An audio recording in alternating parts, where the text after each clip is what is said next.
গ্রীষ্মের প্রচণ্ড তাপদাহ চলছে। তার সঙ্গে সারা বাংলাদেশে বিদ্যুৎ সংকট। গ্রাম অঞ্চলে ১২ থেকে ১৩ ঘন্টা পর্যন্ত বিদ্যুৎ থাকছে না। শহরের অবস্থা একটু ভালো, কিন্তু শহরে আবার যে ট্রান্সপোর্ট, গণপরিবহন, আজকের যে ভিডিওটি আমি করছি, আজকের দিনের শীর্ষ খবর, পত্রপত্রিকার শীর্ষ খবর, মহানগরীতে 20% গণপরিবহন তারা গাড়ি চালাতে পারছে না ডিজেলের অভাবে। গণপরিবহন নেই, আর প্রত্যেকটি পেট্রোল পাম্পে যে পেট্রোলের জন্য দুর্বিষহ অবস্থা, এটি পেট্রোলের দাম বৃদ্ধি করার পরও কমেনি। অধিকন্ত যারা গাড়ি ব্যবহার করি তাদের একটা বিরাট অংশ, এটি 20%, অর্থাৎ গণপরিবহনে যেখানে তথ্য দিয়ে বলছে যে 20%, কিন্তু ব্যক্তিগত গাড়ির যারা মালিক তারা, আমার কাছে মনে হচ্ছে তাদের যে মুভমেন্ট অ্যাটলিস্ট 50% কমিয়ে দেওয়া হয়েছে, অর্ধেক কমিয়ে দেওয়া হয়েছে। নেহায়েত প্রয়োজন না হলে কেউ গাড়ি নিয়ে বের হচ্ছেন না বা ঘর থেকে বের হচ্ছেন না। অনেকের একাধিক গাড়ি থাকা সত্ত্বেও তারা প্রয়োজন হলে উবারে যাচ্ছে, পাবলিক ট্রান্সপোর্টে যাচ্ছেন, আর অনেকে একেবারে গাড়িই বের করছেন না। ফলে প্রাইভেট গাড়ি যেগুলো আছে সেগুলোর মালিকরা অর্ধেক গাড়ি ব্যবহার করছেন বা বের হচ্ছে না। ফলে রাস্তাঘাটে বেশিরভাগ জায়গাতে ফাঁকা, আর কোথাও কোথাও দুর্বিষহ যানজট, যেখানে যেখানে পেট্রোল পাম্প রয়েছে তার আশেপাশকে কেন্দ্র করে যানজট। এরকম যখন প্রকৃতি, পরিবেশ এবং রাজনীতি অনেকটা যুদ্ধ নির্ভর হয়ে পড়েছে, ফুয়েল মানে জ্বালানি নির্ভর হয়ে পড়েছে, এবং এই জ্বালানি সংক্রান্ত সমস্যার কারণে আমাদের বাজার নিয়ন্ত্রিত হচ্ছে। বাজারে পণ্য সামগ্রীর সেই যে মূল্য হু হু করে বাড়ছে, রাজনীতির অনিশ্চয়তা দেখা দিয়েছে, এবং আমাদের সঙ্গে যে আন্তর্জাতিক কূটনীতি, অর্থনৈতিক কূটনীতি, IMF-এর সঙ্গে, বিশ্বব্যাংকের সঙ্গে, জাইকার সঙ্গে, অন্যান্য বিদেশি ব্যাংকগুলোর সঙ্গে, সেটি বাধাগ্রস্ত হচ্ছে এবং আমাদের এই দুর্বলতা তারা সুযোগ নিচ্ছে। আমাদের সঙ্গে যে ডিপ্লোম্যাটিক রিলেশন রয়েছে অন্যান্য রাষ্ট্রগুলোর, সেখানে আমরা কোনো কুল কিনারা পাচ্ছি না, না ভারতের সাথে, না পাকিস্তানের সাথে, না চীনের সঙ্গে, কিংবা না আমেরিকার সঙ্গে।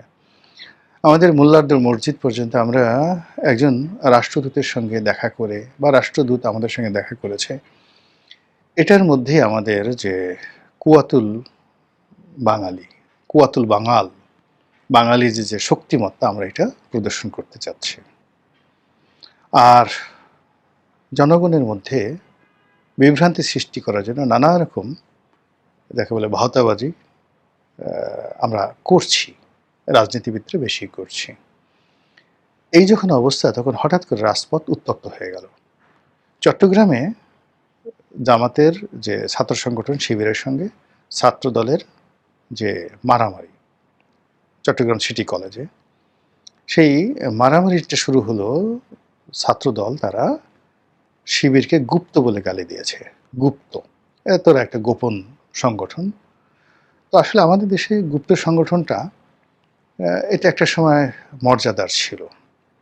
যারা আন্ডারওয়ার্ল্ডের থেকে রাজনীতি করতেন, যেমন নকশাল রাজনীতি করতেন, বামধারার অনেকগুলো সংগঠন ছিল যাদের বিরুদ্ধে হুলিয়া জারি করা হতো, এবং যার বিরুদ্ধে যত হুলিয়া ছিল তাকে তত মর্যাদাবান, সম্মানিত রাজনীতিবিদ মনে করা হতো। যেমন মাস্টারদা সূর্য সেন, তার বিরুদ্ধে হুলিয়া ছিল। পশ্চিমবঙ্গের কিংবদন্তি রাজনীতিবিদ জ্যোতি বসু, তার বিরুদ্ধে হুলিয়া ছিল। এমনকি বঙ্গবন্ধুর বিরুদ্ধেও হুলিয়া জারি করা হয়েছিল।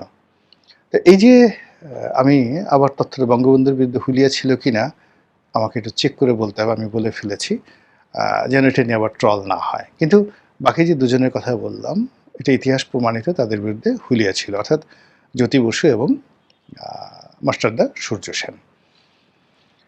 তো এটাকে যে সময় গর্বের বিষয় মনে করতো, জনগণের স্বার্থে তারা পরিবার পরিজন সব কিছু ছেড়ে দিয়ে বনে জঙ্গলে বাস করতেন এবং রাজনীতি করতেন। তখন গুপ্ত রাজনীতির সম্মান ছিল। কিন্তু এখন গুপ্ত রাজনীতিটাকে বলা হয় যারা বেঈমান, এরা মুনাফেক, এরা প্রতারক, এরা ভণ্ড, এই চরিত্র যাদের রয়েছে তাদেরকে গুপ্ত সংগঠন বলা হয়। এগুলো একটা। তো সেইভাবে শিবিরকে, জামাতকে এই গত ২ বছর ধরে বিএনপিও গালাগাল করছে গুপ্ত, তারপরে মিডিয়াগুলোতে গালাগাল করছে গুপ্ত, আর বিএনপির যারা শীর্ষ নেতৃত্ব তারা তো সরাসরি মানে ট্রল করছে যে এরা হলো গুপ্ত। এখন এটা আসলে জামাত কোনো অবস্থাতে মানতে পারছেন না। তারা গোপনে বিএনপির মধ্যে মিশে গেছেন, গোপনে তারা আওয়ামী লীগের সঙ্গে মিশে গেছেন এবং তারা সফলতা অর্জন করেছেন। এটিকে তারা একটা ভিক্টরি মনে করেন। এটিকে তারা কোনো অবস্থাতেই এই গুপ্তর সঙ্গে মিলাতে চাচ্ছে না। তারা এটাকে একটা কৌশল মনে করছে যে এটা একটা রাজনীতির একটা কৌশল এবং এই কৌশল সবাই অর্জন করে। এটাকে আপনি গুপ্তচর বৃত্তি বলতে পারেন বা অন্য যে কোনো জিনিস বলতে পারেন। সেটা তারা এটাকে একটা ডিকশনারিতে বাংলাদেশের একটা নিউ ডাইমেনশন অফ পলিটিক্স হিসাবে পরিচয় করতে চাচ্ছে এবং তারা মনে করছে যে আমরা এই যে কৌশল অবলম্বন করেছি, এই কৌশলের কারণে আমরা বিজয়ী হয়েছি। শেখ হাসিনা রেজিমের শেষ হয়ে গেছে বা তাদের পতন হয়েছে, আর এই কারণে আমাদের কারণে আসলে বিএনপি ক্ষমতায় এসেছে, আমাদের কারণে এনসিপি তৈরি হয়েছে। পুরো we are the master plan, আমরা এই সব কিছু করেছি। আমরা ইউনুসকে এনেছি, আমরা আমেরিকাকে বাংলাদেশের ব্যাপারে ইনভলভ করেছি, আমরা ভারতকে নরম করেছি, আমরা চীনকে যা কিছু দেশি বিদেশি সব কিছু জামাত করেছে। এইরকম যখন তাদের একটা মনোভাব, তখন তারা ধরে নিয়েছিল ইনের জমানাতে যে তারাই ক্ষমতায় আসবে এবং এদেশে একটা ইসলামী এমিরেটস কায়েম হবে। কিন্তু পরবর্তীতে কিসে কি হয়ে গেল, হিসাব সব এলোমেলো হয়ে গেল। বিএনপি ক্ষমতায় এলো, তারেক রহমান সাহেব প্রধানমন্ত্রী হলেন, এটা জামাত তো আসলে মানতে পারছেন না। আর এই অবস্থাতে জামাতের মনে হলো যে আমাদের বাড়া ভাতে ছাই দেওয়া হয়েছে। ছাই দিয়েছে কে? বিএনপি দিয়েছে ছাই। তো যে বিএনপি তাদেরকে বাড়া ভাতে ছাই দিল, এখন সেই বিএনপি তাদেরকে গুপ্ত বলছে। এটা যতবার শুনছে ততবার তাদের মেজাজ গরম হচ্ছে এবং এই মেজাজ গরম থেকে চট্টগ্রামের সিটি কলেজে মারাত্মক মারামারি হলো, সারাদিন মারামারি হলো এবং এই মারামারির সময় যেটি হলো, কে বা কারা সেই শিবিরের এক কর্মীকে পিছন দিক থেকে চাপাতি বা রামদা দিয়ে কোপ দিয়ে তার পায়ের গোড়ালি কেটে ফেলা হলো। অতীতে জামাত শিবিরকে সবাই দায়ী করতো যে এরা রক কাটে এবং রক কাটার একটা নিয়ম আছে, তারা কৌশল আছে, সে কৌশল করে তারা রক কাটে। কিন্তু এইভাবে একেবারে হাতের কবজি মানে একটা কোপ দিয়ে মানে বিচ্ছিন্ন করে ফেলা, পায়ের গোড়ালি বিচ্ছিন্ন করে ফেলা এবং সেই ছবিগুলো বিভৎস দেশে আসছে, এটা দেখা যায় না। এই কাজগুলো চট্টগ্রামে রিসেন্টলি হলো এবং শিবির আক্রান্ত হলো, মানে শিবির এই কাজ করেনি, শিবিরের লোকে আক্রান্ত করেছে। কারা করেছে এখন এটা নিয়ে উত্তাল এবং ওটা নিয়ে চট্টগ্রামে মারামারি হওয়ার সঙ্গে সঙ্গে আবার ঢাকাও উত্তপ্ত। ঢাকা বিশ্ববিদ্যালয় সেই উত্তপ্ত ছিল সারা রাত, নানা রকমভাবে কথাবার্তা হচ্ছে এবং সবাই বলছে যে যেখানে যেখানে গুপ্ত দেখো সেখানে সেখানে থুথু মারো, থুথু মারো, এই ধরনের আওয়াজ তোলা হচ্ছে। আর এর অ্যাগেনস্টে মানে বিপরীতে জামাত এবং শিবিরে যারা লোকজন আছে তারাও অকথ্য ভাষায় একেবারে প্রধানমন্ত্রী থেকে শুরু করে বিএনপির যারা কর্তা ব্যক্তি তাদেরকে গালাগাল করছে। তারা বিভিন্ন স্লোগান দিচ্ছে, বিভিন্ন জায়গায় লেখালেখি করছে এবং এই যে প্রকৃতির এই বিরূপ পরিবেশে রাজপথ যেভাবে ছাত্রদল এবং ছাত্র শিবিরের কর্মকাণ্ডের মাধ্যমে উত্তপ্ত হয়ে গেল, এটা যদি সরকার শক্ত হাতে দমন না করে, রাজনৈতিক দলগুলো নেগোসিয়েশন না করে, আইনশৃঙ্খলা রক্ষাকারী বাহিনী এখানে যদি ন্যায় বিচার প্রতিষ্ঠা না করে, তাহলে এই প্রকৃতির যে বিরূপ সময়, যখন এমনিতেই অন্তত 10টা সমস্যা, গুনে গুনে 10টা সমস্যা এমনভাবে বাড়ছে যা কিনা আমাদেরকে দুর্ভিক্ষের দিকে নিয়ে যাচ্ছে, যা কিনা আমাদের দারিদ্র্যের দিকে নিয়ে যাচ্ছে, যা কিনা আমাদের সামাজিক আনরেস্ট এর দিকে নিয়ে যাচ্ছে, অস্থিরতার দিকে নিয়ে যাচ্ছে, যা কিনা আমাদের রাষ্ট্রকে দেউলিয়াত্বের দিকে নিয়ে যাচ্ছে। এই সমস্যাগুলোর মধ্যে যদি আমরা ছোটোখাটো বিষয়গুলো নিয়ে, গুপ্ত নিয়ে, সুপ্ত নিয়ে ঝগড়া করি, বিপদ করি, মারামারি করি, কাটাকাটি করি, এটা এই রাষ্ট্র বহন করতে পারবে না এবং এই মুহূর্তে না। 2 নম্বর হলো যে জামাত এবং বিএনপির সাথে তো আসলে দীর্ঘদিনের বন্ধুত্ব ছিল। এখনো পর্যন্ত কিন্তু জনগণ বিশ্বাস করছে না যে এদের মধ্যে আসলে কোনো শত্রুতা আছে। তারা মনে করছে যে এদের মধ্যে একটা গোপনের সমঝোতা হয়েছে, একটা সমঝোতার ইলেকশন হয়েছে, সমঝোতার রাষ্ট্র হয়েছে, সমঝোতার সরকার হয়েছে, সমঝোতার পার্লামেন্ট হয়েছে, সমঝোতার বিরোধী দল হয়েছে, সমঝোতার সরকারি দল হয়েছে। আর জনগণ যেন এই কথাগুলো বলতে না পারে গৃহপালিত বিরোধী দল বলতে না পারে, গৃহপালিত সরকারি দল বলতে না পারে, সমঝোতা সরকারি দল বলতে না পারে, আমেরিকার যাকে বলা হয় মদতপুষ্ট সরকার বলতে না পারে, ভারতের মদতপুষ্ট সরকার বলতে না পারে, ইউটিউবে যেন বিভিন্ন লোক গালাগালি করতে না পারে। এই জন্য সামথিং ইজ হ্যাপেনিং, কিছু কিছু ঘটনা ঘটছে, একথা মানুষ সন্দেহ করছে বা বলার চেষ্টা করছে।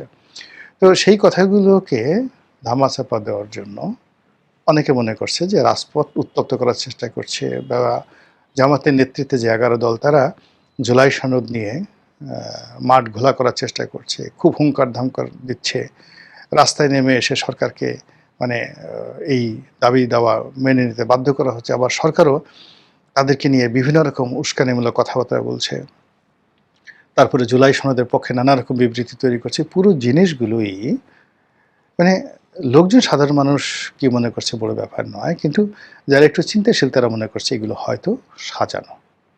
আমার এখানে ব্যক্তিগতভাবে কোনো অভিমত নেই। আমি জামাতের পক্ষেও বলবো না, সরকারের পক্ষেও বলবো না। আমি শুধুমাত্র এই ঘটনাগুলো বললাম যে এই ঘটনাগুলো ঘটছে। কিন্তু যেটা আমি বলতে চাই দ্ব্যর্থহীনভাবে, সেটি হলো যে যদি সাজানো কোনো নাটক হয়, পুতুল নাচের মতো কোনো ঘটনা হয়, এবং সেই ঘটনা নিয়ে যখন অনার সৃষ্টি তৈরি হয়, সেই অনার সৃষ্টি শত্রুতা কিন্তু সাধারণ শত্রুতার চেয়ে মারাত্মক হয়। অভিনয় করতে করতে যদি কেউ দ্বন্দ্ব এবং সংঘাতে জড়িয়ে যায়, সেই দ্বন্দ্ব এবং সংঘাতের যে ক্ষয়ক্ষতি এবং পরিণাম, নর্মালি আপনি যখন সিদ্ধান্ত নিয়ে আমার সঙ্গে মারামারি করবেন, প্ল্যান করে মারামারি করবেন, তখন আমি এবং আপনি, আমাদের শরীর, আমাদের মন, আমাদের মস্তিষ্ক সর্বোচ্চ সতর্কতায় থাকে to get the highest benefit, নিজেকে জেতানোর জন্য, প্রতিপক্ষকে পরাজিত করার জন্য। কিন্তু আমরা ভাবিকে দেখানোর জন্য, ভাসুরকে দেখানোর জন্য, ভাতারকে দেখানোর জন্য, নাংকে দেখানোর জন্য, দর্শকদেরকে দেখানোর জন্য কখনো যখন অভিনয় করে বন্ধুর সঙ্গে আমরা শত্রুতা করার চেষ্টা করি, এবং সেই শত্রুতা করতে করতে করতে গিয়ে যখন ব্যাপারটা সিরিয়াস হয়ে যায়, তখন কিন্তু কোনো কিছু নিয়ন্ত্রণের মধ্যে থাকে না। এবং ওখানে যারা এই ঢং দেখায়, ভং দেখায়, তারা পরস্পরের এত বড় ক্ষতির কারণ হয়ে যায়, একে অপরদের দ্বারা এতটা ক্ষতিগ্রস্ত হয়, অপমানিত হয়, লাঞ্ছিত হয়, অনেক সময় জীবন নিয়ে টানাটানি লেগে যায়, অনেক সময় মারা যায়। এবং এইগুলো এতটা মারাত্মক আকার ধারণ করে, যার একটা অনবদ্য দৃশ্য, বিয়োগাত্মক, যেটা বলে one of the greatest tragedy ever made in the history, the literature, সেটা হলো শাহনামা, মহাকবি ফেরদৌসির শাহনামা। শাহনামাতে অসংখ্য গল্প আছে, সেই গল্পের মধ্যে সোরাব এবং রুস্তম, এই গল্পটি আপনারা জানেন। তো সেই সোরাব রুস্তমের ঘটনায়, যে সোরাব জানতেন রুস্তম তার পিতা, কিন্তু রুস্তম জানতেন না সোরাব তার সন্তান। যুদ্ধ শুরু হলো, এবং যে ঘটনাটা ঘটলো, পিতার হাতে পুত্র নিহত হয়ে গেল। আমরা শৈশবে এই সোরাব রুস্তমের কাহিনী পড়েছি। আরব্য সাহিত্যে, পারসিক সাহিত্যে বা ইংরেজি সাহিত্যে এটা যত সুন্দর করে বর্ণনা করা হয়েছে, আমরা বাংলাতে অত সুন্দর করে ওই হৃদয় বিদারক কাহিনী বর্ণনা করতে পারিনি। ফলে আমরা ওটার মর্মার্থ এখনো বুঝতে পারি না। তো এরকম যখন রাজনীতিতে অভিনয় হয়, খেলাধুলা হয়, সাজানো নাটক হয়, সেই ক্ষেত্রে এরকম সোরাব এবং রুস্তমের মতো ঘটনা ঘটে, এবং সেখানে পিতার হাতে পুত্র মারা যায়, পুত্রের হাতে পিতা মারা যায়। একই ঘটনা, ঠিক এরকম সোরাব রুস্তমের মতো এরকম ঘটনা মহাভারতে ঘটেছিল, দুই ভাইয়ের সঙ্গে, একই মায়ের পেটের দুই ভাই। একজনের নাম অর্জুন, আর একজনের নাম কর্ণ। দুজনের মায়ের নাম হলো কুন্তী। রবীন্দ্রনাথের একটা বিখ্যাত কবিতা আছে, কর্ণ কুন্তী সংবাদ, পড়ে দেখবেন। অর্জুন জানতেন না কর্ণ তার ভাই, কিন্তু কর্ণকে জানিয়ে দেওয়া হয়েছিল, তার মা বলেছিল যে অর্জুন তোমার ভাই, তুমি বড় ভাই, অর্জুন তোমার ছোট ভাই।